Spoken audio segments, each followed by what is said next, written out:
Hello mga lods, andito tayo ngayon sa trabaho namin ngayon. Ito, papaliwanag ko sa inyo kung paano nagawa namin itong scaffolding na to na gamit lang namin alam lang panali. Ito mga lods, ayan mga lods. Ayan po mga idol. Oh. Ganito lang po yung ano namin dito, panali. Ayan o. Alambre lang po yan. Ang gamit namin dyan, steel lock lang.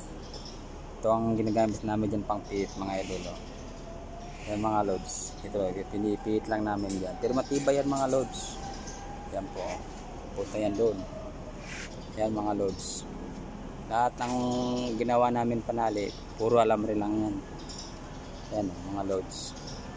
Yan, tingnan nyo maigi mga idol. Napakatibay niyan. Hindi yan basta-basta mapuputol.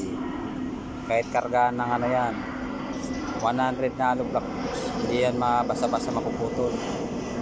Yan, yung pataas yan. Yan mga idol, tingnan nyo. Ang mga tubo niyan, sulit na sulit. Basta-basta mababali yan. Yan. Oh.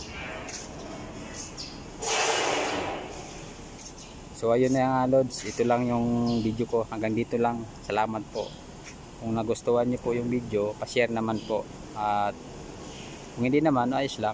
Okay po, bye bye.